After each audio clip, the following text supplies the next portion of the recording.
Peter, ask him a lot of questions.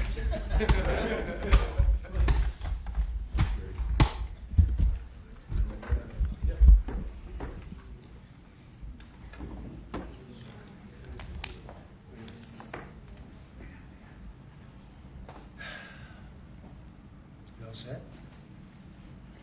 So it's an honor to have you back. A friend of mine, Kid Rock, sometimes referred to as Bob. I know him as Bob, but he's been a good friend for a long time, many years, and he's been after something that is for the good of a lot of people, including, in particular, the public, and having to do with ticket sales and scalping and all of the gouging that you have been reading about. That's gotten worse and worse with time. And I didn't know too much about it, but I checked it out, and it is a big problem. And I thought, I think you've been trying to get this done for 20 years or something. He said Trump got it done in 2 weeks. But we came up with a very serious EO, and I'm going to sign it now, and maybe I'll ask you, Will, to explain a little bit about it, please. Of course, sir. So this is an executive order, as you said, that deals with the ticket reselling business. For fans of live entertainment and for entertainers as well, the ticket reselling industry has become a huge issue. These people use bots and computer algorithms to buy up huge blocks of tickets and then jack up the price so that fans of live entertainers like Mr. Ritchie, I almost called him Mr. Rock, don't have access to concerts the way that they should. And when they do, it's at exorbitantly high prices. So what this executive order does, it charges the FTC and the Department of Justice with rigorously enforcing laws on the books in collaboration with state attorneys general that have power over consumer protection and other people who have the power to really crack down on this issue so that entertainers and fans won't be subject to these abusive and oftentimes illegal practices. Good. Thank you very much. Bob, you want to say something? Yeah, anybody who's, it doesn't matter your politics. First off, thank you, Mr. President, because this has happened at lightning speed. I know you put, I want to make sure Alina Habba gets her credit too, because I know she worked very hard on this, but thank you for making this happen so quick. Anyone who's bought a concert ticket in the last decade, maybe 20 years, no matter what your politics are, knows that it's a conundrum. You buy a ticket for $100, by the time you check out, it's 170. You don't know what you're getting charged for, but more importantly, these bots. You know, they come in to get all the good tickets to your favorite shows you want to go to, and then they're relisted immediately for sometimes a 400% or 500% markup. And the artists don't see any of that money. And, you know, ultimately, I think this is a great first step. I would love down the road if there would be some legislation that we could actually put a cap on the resale of tickets. And I'm a capitalist and a deregulation guy, but they've tried this in some places in Europe, and it seems to be the only thing that's us as artists be able to get the tickets into the hands of the fans at the prices we set. I'll be the first one to say, and I know the president doesn't like when I say this, but I'm a little overpaid right now. It's kind of ridiculous. I would rather be, you know, a hero to working class people and have them be able to come attend my shows and give them a fair ticket price. I can't control that right now, so hopefully this is a step to really be able to make that happen. I know a lot of artists and a lot of fans who love concerts and music are going to be very appreciative of you taking this And I action. think Bob is more interested in the fans and the people that are having to pay crazy prices than he is the artist. Maybe the artist a little bit, but the fans a lot. I've spoken to him over the years about it, and it's been, it bothers him. It bothers a lot of other artists too. You see, It does. the artists, and they go out with a $100 ticket and it sells for $2,000 the following night. And they seem to be able to sweep up the best locations too, which is pretty amazing. So They've only enforced that Bots Act one time, I believe. Yeah. A couple years ago in New York City, they got a couple $1 million fine. And that's the only time they've enforced that act. And who's the primary culprit? Who sells these tickets? It's the scalpers. It's these bots go in, and they're automated, so you're in But is there a company involved? You might know. No, well, there's reselling markets all, yeah. I think I know, Peter. But that's all right. Don't get them involved. Maybe What company do you think it is? Maybe they're more innocent than we think. Well, if you think of it, like if Ticketmaster sells a ticket, if you buy a ticket and go to a show, you're in a lot of ways their worst customer. because they make another 17, whatever percentage every time that ticket resells. So they don't want to enforce the Bots Act necessarily because they're making more money off it. The artists don't see any of that money, but that's not what I'm advocating for, is for me to make more money. I want the fans to have fair ticket prices, be able to go and enjoy more shows. I know people that they decide on a family vacation or going to their favorite concert once a year rather than, my parents used to go see multiple shows when you could afford them back in their day. And I'd like to take my ticket prices lower, but if I set my ticket prices low, these bots immediately eat them up and they resell for hundreds of dollars more, and I'm just making these bad actors rich. Well, I think this is a big step to getting it stopped. Do you have something, Brian? Yeah, I do actually. I actually feel that the consumer is going to take the money that they've saved and actually buy merch, which you guys have a big percentage of, or do concessions, which you guys split with the venue on that as well. So I think their money we don't goes share for it. concessions a lot. No?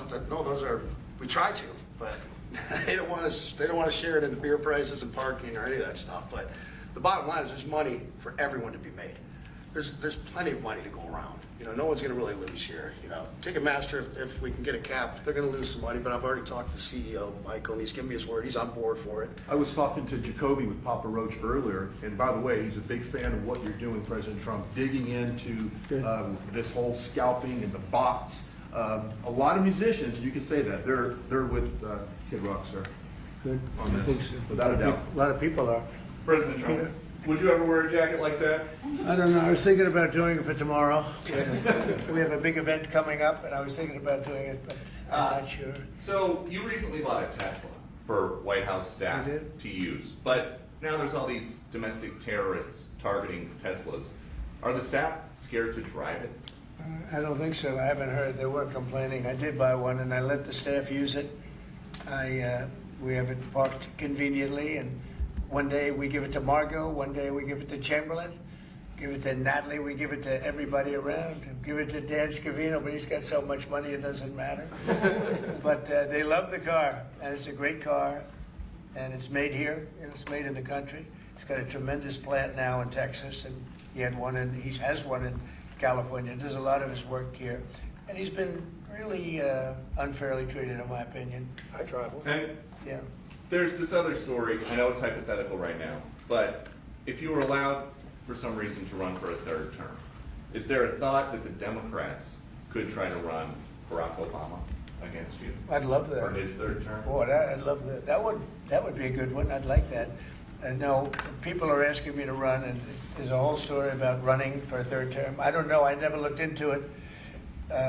They do say there's a way you can do it, but I don't know about that. But I have not looked into it. I want to do a fantastic job. We have 4 years, just about, almost close to 4 years. Time is flying, but it's still close to 4 years, and we're getting a lot of credit for having done a great job in the first almost 100 days.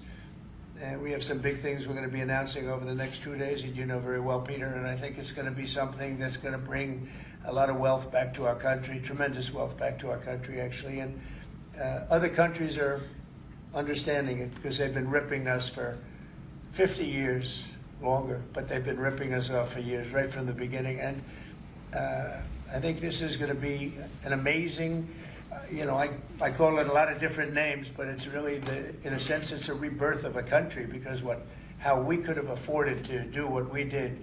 We help everybody, and they don't help us. I really, the term I like best probably is the liberation of America. It's a liberation of this country, because it's incredible. Look, we have 36 trillion in debt for a reason, and that accumulates over a long period of time.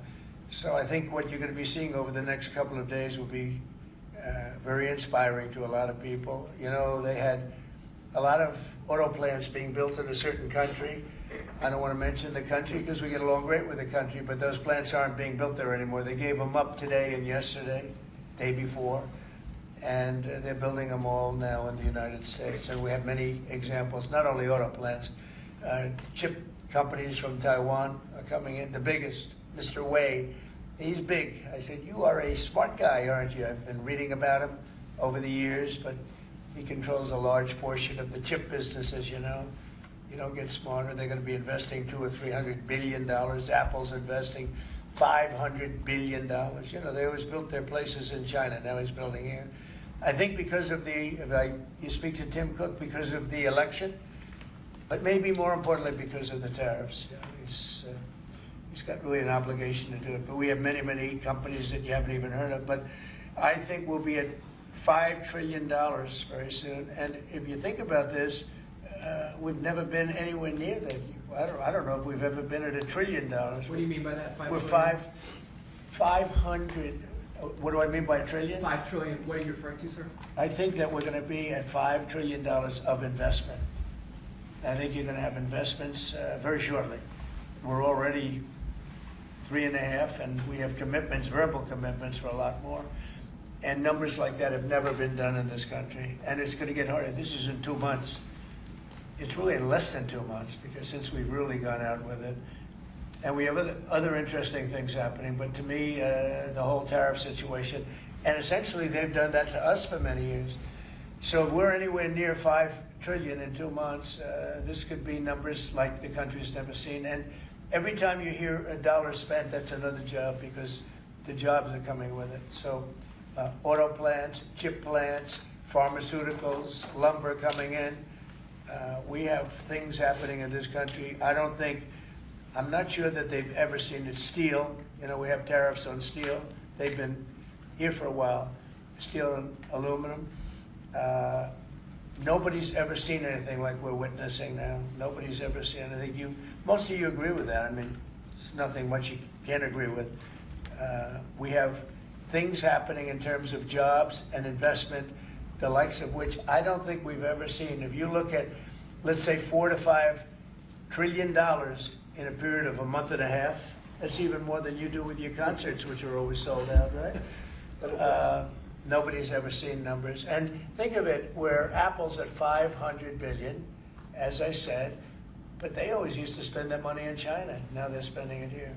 That means they're going to build. Now, they don't have any tariffs. Remember, there are no tariffs if you do your product here, if you build whatever it is in the USA. One of the things we're also trying to get is if you buy a car that was built in the USA, you get a deduction on interest. So if you go out and borrow money to buy a car, if it's built in the USA, never been done before, it's a big deduction for people that really aren't used to deductions, frankly, because people that buy cars like that are not big into the world of deductions, and now they're going to learn about deductions. So I think it's going to be great. Yeah. Mr. President, are you going to move ahead with a universal tariff or different individual tariff rates on a whole variety of different? Well, you're going to see in 2 days, which is maybe tomorrow night or probably Wednesday. You're going to see, and they're reciprocal. So whatever they charge us, we charge them, but we're being nicer than they were. We have a lot of countries, friend and foe. I always say friend and foe, but the friend in many cases is worse than the foe. They took advantage of us, and we are going to be very nice by comparison to what they were. The numbers will be lower than what they've been charging us, and in some cases maybe substantially lower, but we sort of have a world obligation perhaps. But we're going to be very nice. Relatively speaking, we're going to be very kind. Mr. President, you met with the chairman. Somebody said that about me the other day. He said, who doesn't know me very well, they said, "You're such a kind person." And I said, "Say that again." They said, "You're a kind person." I said, "I've never heard that before." It was a weird statement. I was kind. Who said that? I've heard of words that, I don't know, I better not tell you. You know, I've been called a lot of things, but it's sort of a different kind of a word. It's like an old-fashioned word, isn't it? Mr. President, you met with the chairman of Stellantis today. Did Yes. he ask you for a pause on the auto tariffs? No. What was that meeting about? Just about some of the problems they have with the environmental, which we're going to clean up. Have any of the automakers... We're going to probably go back to 1920. If you look, we're going to go back probably to a 2020 standard. So we'll have 2020 standard, and that's just a few years ago.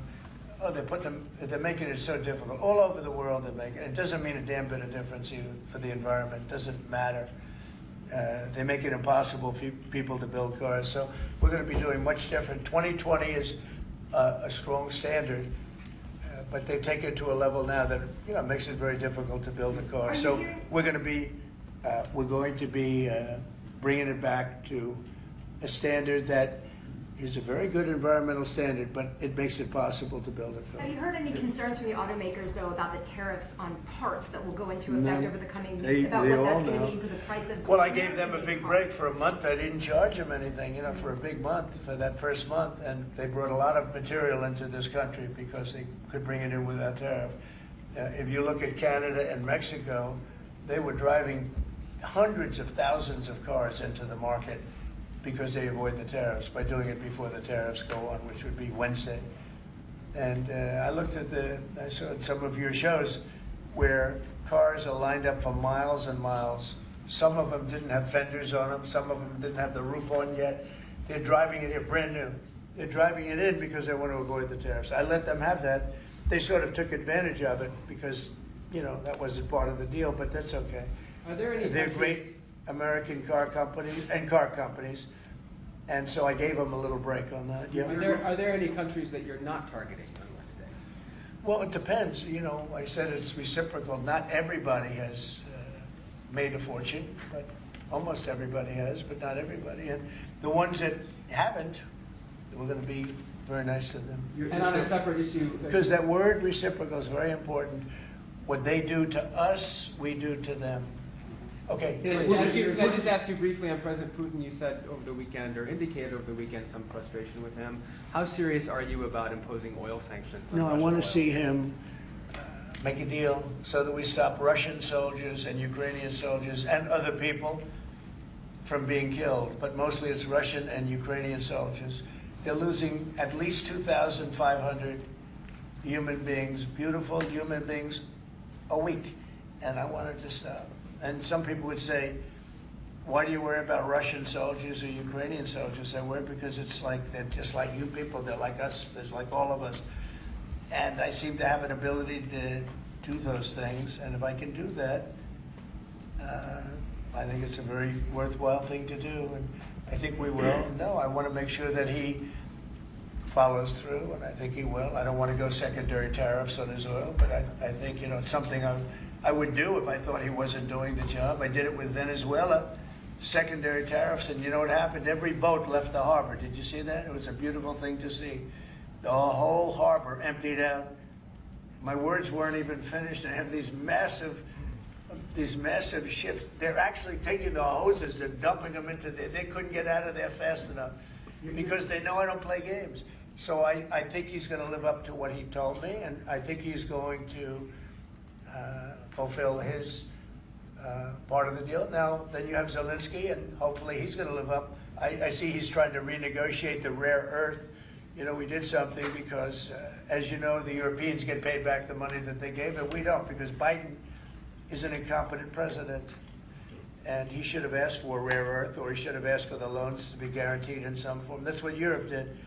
Europe is in for probably $100 billion. And we're in for $350 billion. So we're in for more than 3 times. And now you could make it a little bit less than that, but it doesn't matter, whatever the number. We're in for substantially more than Europe. We could be in for $350 billion. They have no idea because Biden wasn't a good bookkeeper except for himself.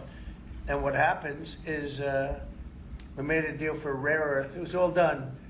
And I heard through you, I haven't spoken to them yet, but through you I heard that they're now saying, well, I'll only do that deal if we get into NATO or something to that effect. Well, that was never, number one, discussed. Number two, I think it's going to be very, long before Putin, they said you're not going into NATO.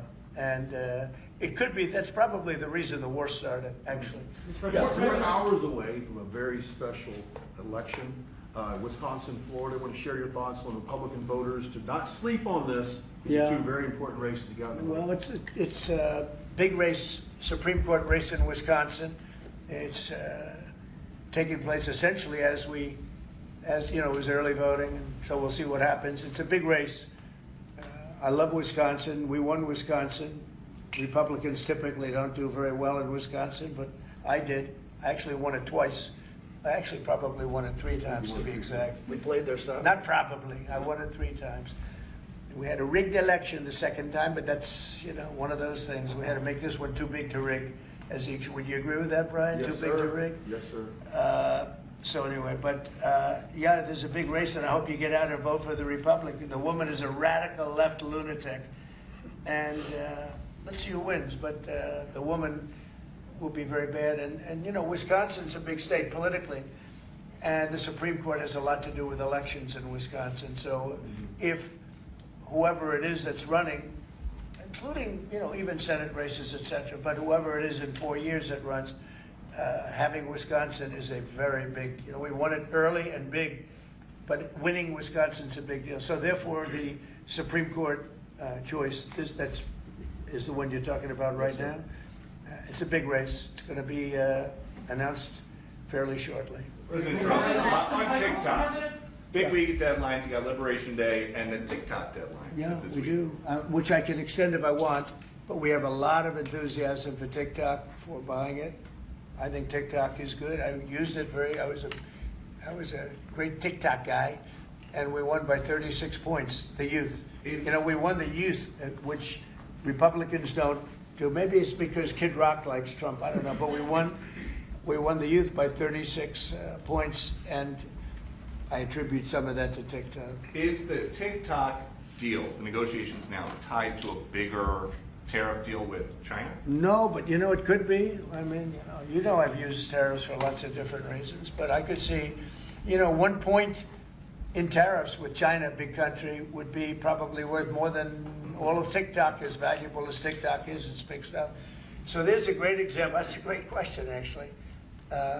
I'm a very flexible person. I could use that for that. Like, maybe I'll take a couple of points off if I get approvals for something. I haven't done it. Maybe I'll do it, maybe I won't. But it's a very good question. Peter, you're very good. Thank you. You'll love this one. Go ahead. I can It's imagine. not front page news, but I am just curious. What is your thought about Tiger Woods now becoming part of the broader Trump family? Well, I love Tiger, and I love Vanessa, and they had a great relationship. I happen to think the relationship with my son, I happen to think the relationship was hurt very badly by the witch hunt that went on, Russia, and all the crap that they put Don through, who knew nothing about it. But Vanessa and Don had a very good relationship. They have incredible children, 5 incredible children, all good athletes, all great students. They're like great. And they broke up, you know, quite a while ago, and which was to me very sad because I think they're both great. Don and Vanessa, and Tiger actually called me a few months ago, and you have a very special, very good relationship with Tiger. I played golf with him a couple of times over the last month, and he's a fantastic guy and a fantastic athlete. And he told me about it, and I said, Tiger, that's good. That's good. I'm very happy for both. I just let them both be happy. Let them both be happy. They're both great. To follow up on China, China, South Korea, and Japan say they're going to work together in cooperation to respond to the tariffs that you're going to put into effect this week. Are you concerned that this move of the tariffs this week could push some of the United States' closest allies to work with China? No, I'm not worried about it. I'm not worried about it. Yeah. Mr. President, can I ask you I about think they have a something? chance of doing better, actually, with the tariffs. It can actually help them in a certain way. And I think a lot of them will drop their tariffs because, you know, they've been unfairly tariffing the United States for years. And if you look at the European Union on cars, the European Union already dropped their tariff down to 2.5%. It was announced a couple of days ago, which is what which is a very small tariff. The United States charged very little. And a lot of, I think I heard that India just a little while ago is going to be dropping its tariffs very substantially. And I said, why didn't somebody do this a long time ago? A lot of countries are going to be dropping their tariffs. About something that happened in France today, Mr. President. Marine Le Pen, the far-right leader, got convicted in court and is now banned from running for office for 5 years. Do you have a comment about That's a that? big deal. That's a very big deal. I know all about it, and a lot of people thought she wasn't going to be convicted of anything, and I don't know if it means conviction, but she was banned for running for 5 years, and she's the leading candidate. That sounds like this country. That sounds very much like this country. Okay, anybody else? You presented with a bunch of proposals for tariffs by your advisors that were talking about that idea publicly. And who? That your advisors have presented ideas They to you do. about Oh, yeah. about tariffs and what to do in the next few days. Have you settled Well, on you're any- going to see, I've settled, yeah, actually a long time ago. Yeah. But we talk about it. We talk about it a lot. We want to do what's right for the country and even the world. You know, it affects the world, not just this country. This has been the piggy bank for the entire world. So it really does affect the world, and that's important to me also. Yeah. Please, Mr. President, in the past you have said that you want the quick return of Austin Tice, a Marine Corps veteran and a journalist who went missing in Syria over 12 years ago. Yeah. Have efforts been made to locate Austin Tice been extended beyond Syria, including potential leads in Iran? And do you have plans to get in touch with Ms. Deborah Tice, the mother of Austin Tice, and also at the same time, organizations like Hostage Aid Worldwide have been on the ground in Syria, searching for Austin Tice for many years. Can I get your comment on the future, potential future plans to locate Austin Tice and to bring him home finally? So we've been looking, as you know, for Austin for years. I don't know about Biden. I don't think Biden was looking for anything, but we were, and there's been virtually no sign. You know that. There's been no sign of Austin. An incredible young guy. Be less young now. It's been a long time. It's been many, many years.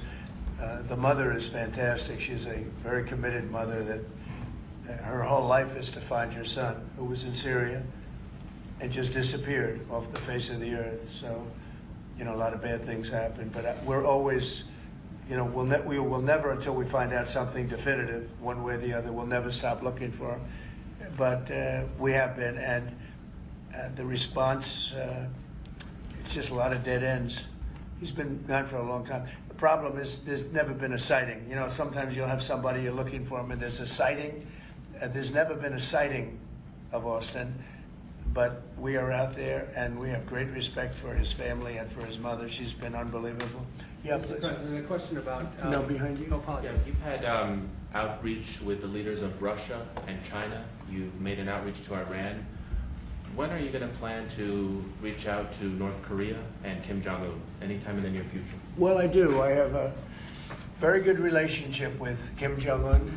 Now, you people hate to hear that, but it's very important. I got along with him fantastically, as you know. It started off very rough, very nasty. Little rocket man, the whole thing was a nasty deal. And then one day we got a call that they'd like to meet. We met. We have a great relationship. And yeah, we have, there is communication, yeah. Mr. President, I think it's very important. You know, he's a big nuclear nation, and he's a very smart guy. I got to know him very well. Remember, I put my foot across the line, and then I walked across the line. I don't know if Secret Service was thrilled with that. They actually wasn't. They were not too thrilled.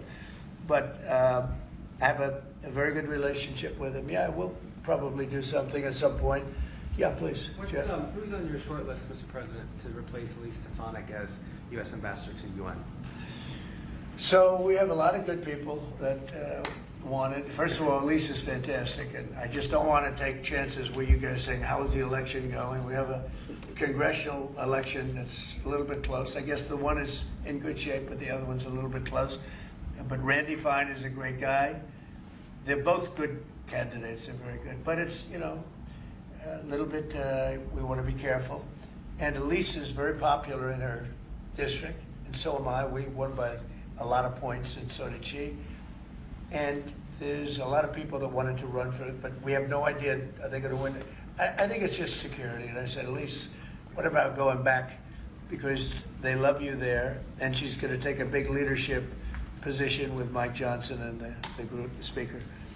And I can tell you that for the replacement, we have a lot of people that have asked about it and would like to do it. David Friedman, Rick Grinnell, and maybe 30 other people. Everyone loves that position. That's a star-making position.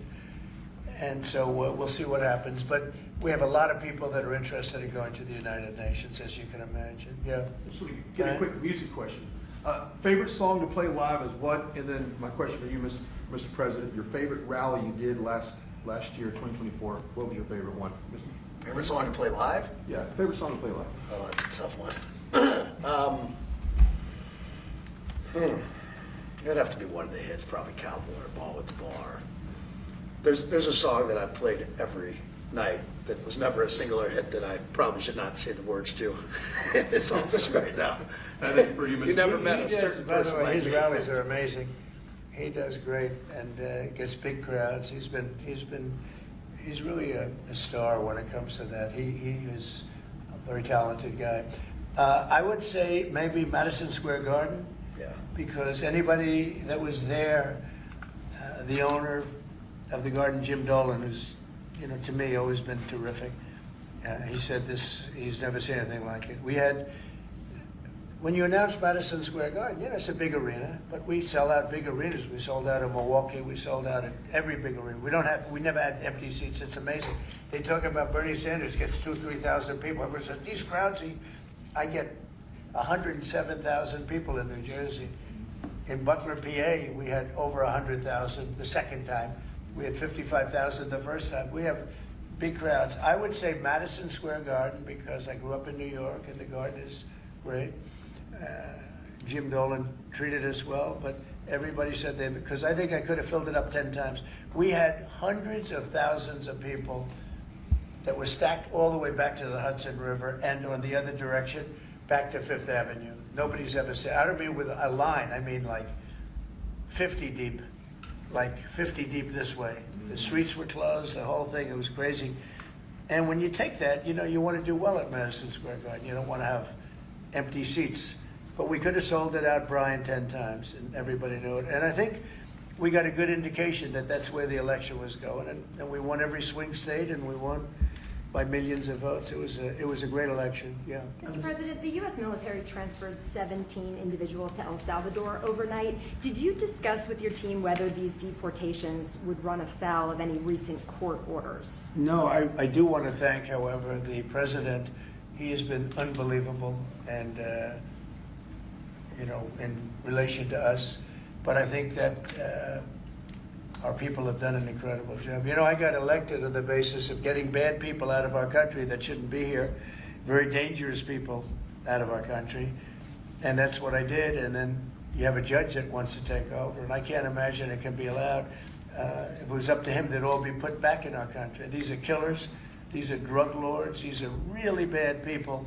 But I want to thank the president of El Salvador because he's done an amazing job. You saw it. Yeah. Elon Musk's special government tenure is coming to an end, 130 days, I think another month. Yeah. Do you want him to stay longer, or is it time for him to go back to running his companies in Europe? Well, I think he's amazing, but I also think he's got a big company to run. And so at some point he's going to be going back. He wants to. Would you want to keep him around? But, I'd keep him as long as I could keep him. He's a very talented guy. I love very smart people. And he's very smart. And he's done a good job. DOGE is, we found numbers that nobody can even believe, like 400 billion, 500 billion. It could be close to $1 trillion by the time they end on different things. And he's led the charge. And you've seen a lot of his people. And these are people that joined up. I always say they're high IQ people. I like high IQ people. And they've done a great job. No, at some point, Elon's going to want to go back to his company. I will say he's got, despite the way he's been treated, so he's an American patriot, but the way he's been treated with Tesla is just terrible. It's just terrible. Once he goes In fact, back- you have a Tesla, and you love it. You love it. He was saying before he bought a Tesla, he loved it. A lot of people are buying Teslas, I think, and I hope they are. He should not be treated that way. He's done an incredible service to our country. Well, once he goes back, is DOGE going to keep operating even without Elon here? Well, I can't tell you that. I can say this, that a lot of the people that are working with DOGE are the secretaries, the heads of the various agencies, and they've learned a lot, and they're dealing with the DOGE people.